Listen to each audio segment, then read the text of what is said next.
Koromogi koren kinde mar sigana nchini tich ang'wen kendo thuon ka ji dhi thuon ka ji duogo Walter Nyambaga oseikonwa sigana kendo kawuono amanyo ni Chief James Onunga. Chief Onunga ne en ruoth kata chief ma humbe ne lach kuom tich mare alwora ma Nyanza inyato Kisumu. Chief Onunga ne Daniel Arap Moi omiyo teko kendo bedo dio makojolo kuom thuolo mar dwe achiel. Walter Nyambaga miyo sigand Chief James Onunga.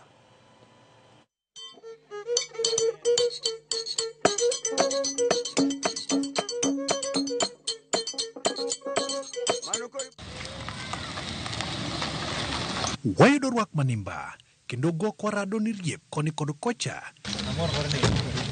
kendo kapok odeko to min od Chief Onunga ma bende en nyari Chief Opiyo ema yawonwa mbaka ni mar chief nonyomo nyari chief to kendo chief notero ne chief dhiang' ni mar nyari chief nyaka nyuom mana dhiang'. Anyanya kach Papondita nyar ex Chief Opiyo the late. E higa mar 1939 Chief James Onunga ne onyuol kendo chako sombe Sagam kod Komulo. Osomo ka Sagam kaka nomiya historia yudo kosetieko mago kaeto dhi Komulo Mulo no Salmisen. Chief Onunga ne odhi e piny libamba ma Tanzania kama ne opuonjore wiro rangi kaka jawicho mang'ula.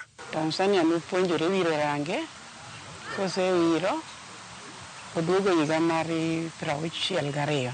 Onunga ne ok ng'ama ohero bedo abeda mbem tap toko kendo nochune mondo ochak manyo tije mane nyalo kelo ne nweng'o. Chief Onunga ne loso ndiga kendo ni kod lony manimba e loso kota pin mar ndiga, loko rabuon mar ndiga, nanga, nyororo kochot kendo nodino ndiga mocho jiwi ni nyaka ndiga bed kod pom e wuoth. Noyawo tich Paponditi higa mar 63. Koro kanyo motiyo loso ndigni. Koro kane wasekawre koro watieko bang' higni 3. Koro waduogo Kisumu ka. Koro koseduogo Kisumu ka odhi ondiko tich karanano. Koro ne en salesman notiyo kandiga ndigni manyien. Koro oduogo oyawo business mane ema koro noyawo niluongo ni Cycle Mart. Koro kanyo ne ndigni lilo gi joma ipuonjo.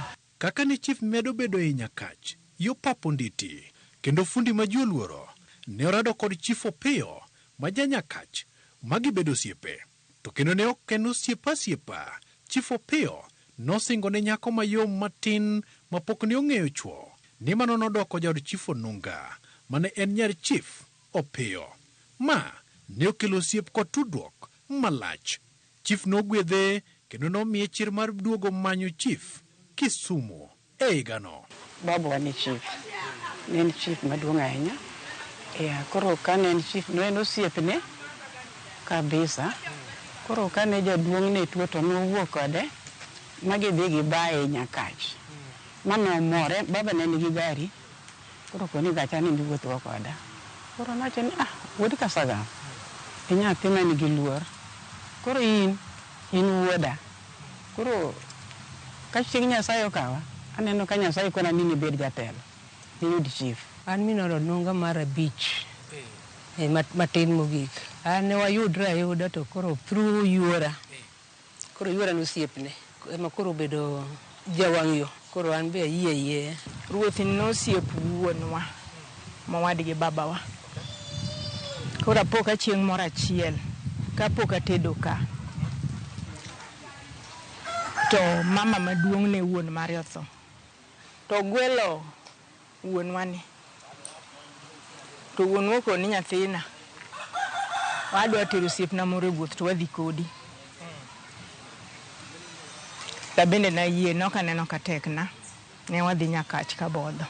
Ywago jaduong' Opiyo.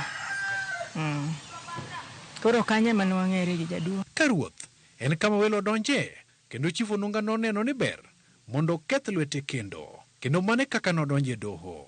Duk ruoth ema ne watimo nade ema ne wang'iepe. Koro chieng' moro ruoth onena kadhi Kibuye. Kaeto ruoth oluwo bang'a nyaka Kibuye gi Nyamera. Koro ema nolose wach modhi okona naluongo wadwa. Onena ka berne odwan mondo obed koda. Bang' chief ne yudo loch nochako bedo kod riekni ma ok rikni kaka yor tayo piny. Nok en ng'ama ohero weche mikelo ipimo kok ong'e ng'ama okele. Kok kamano to wacho ni dhi dwar ng'ama wacho ni weche mago yo mok adwar. Ka koro matek tiketou kanyachiel. Wapenjo kit ting' mane gin godo e dala Chief Onunga. Tedo ne yotnwa kabisa, kech jaduong' ne ok chieme e od ng'at achiel. Itedo chiembe no to nogero abiche moro kacha e toku kanyo. Ema ni tere chiembe ni ng'ato ka ng'ato kosetedo to tero chiembe kanyo. Kata doko ni chief ne kechero ne lunyo del kamar jo Filistia kamano. Anyuola ne pare kaka ng'at makite chalo nade. Noko kete nyaka idala gero moro matek mar tich ma oko cha. Dala ne ka no idonje. To iluwo mano para mang'ama ne jelo lowo. En nopogo ji gik marom. Moko ne ni mama ni nyithindo mang'eny, mama ni nyithindo matin, mama ni onge nyathi. Teko mag Chief Onunga wachore ni nitiere kaluwore kod tudruok mare kod mane osenindo mane en jatend piny machon Daniel Arap Moi. Ndalo machon cha nitie gimoro miluongo ni Chiefs Act mane pod ka wan gi one party state nomiyo chiefs powers mang'eny, nomiyo gi powers mana manyalo kata you can arrest kata even a minister, MP, kendo nin wang provincial administration e lower level ka. Kech gin mane national government nitiyo kodgi kaka intelligence agents at a lower level. Nomiyo the late chief powers momiyo umbe beno omedo dhi malo. Siasa ndalo moro ne ometni, machieng' moro ne obam kod ja siasa Akinyi Oile, kansela Nyomino, manonyono kokgi morwako gi Mariam, gi teko mar chief, midendo ni Chief Act. Okinyi Oile ne en ja siasa, to siasa ng'eni onge order. Shida nowuok ndalo mane the late senior chief James Onunga ne campaign ne Dr. Robert Ouko. To the former mayor miluongo ni Akinyi Oile ne campaign ne Boli, men Job Omino. Koro Oile, the late chief ne coordinate chief tema the entire region mondo support Dr. Robert Ouko. To ne en siasa matek no yudo ka pod watindo. Anyalo paro kata ndalo moko gibiro ka Nyabera kama sani luongo ni Nyabera Kasagam police station ni. Ng'eny ji to ng'eye ni Konunga police station. Kansila Nyomino gi moko ne temo kelo koko. Mano kawo gi moso gi Land Rover. Josiasa ne tudo Chief Onunga kod tiyo kod athiri kata agoko. Gino ma wuode wacho ni ne okel kod chik mar Chief Act. Gima nang'eyo ni the late senior Chief Onunga ne gi direct contact gi the then president Daniel Arap Moi.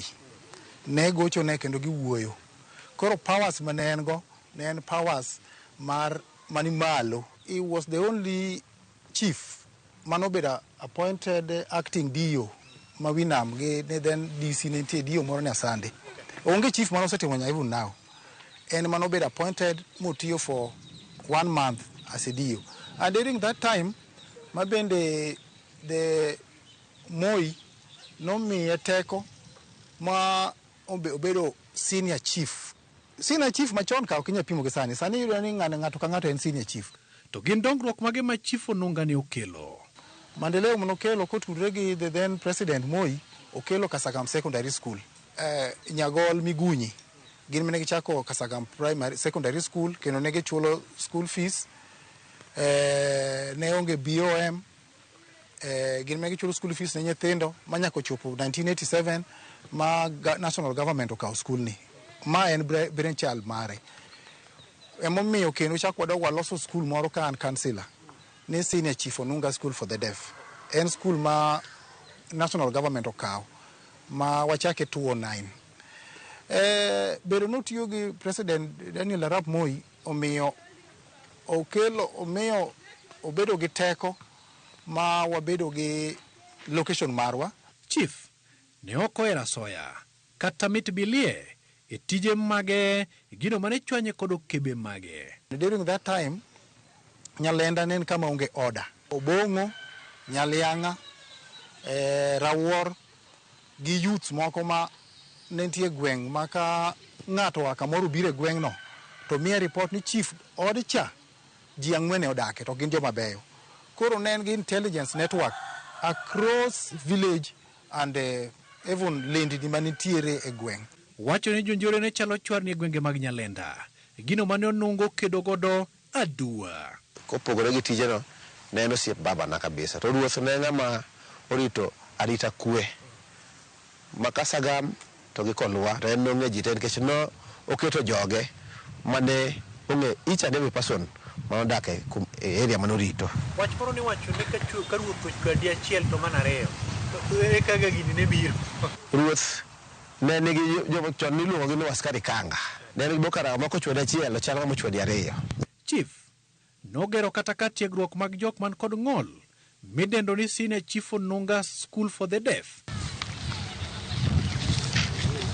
Jabol nyolo tek kendo wan bende wanjejore kod adhula matin kod rowere matugo ka. Ala Nyakora Mugajwang, erokamno kuom bedo kode chakruok nyaka giko. Agero ni in bende sigana ni otuchi. Jata chenro mari kuom thuoloni duto ne en Walter Nyambaga, wuod Koweru, thuon ka ji dhi kendo ka ji duogo. Oriti masani.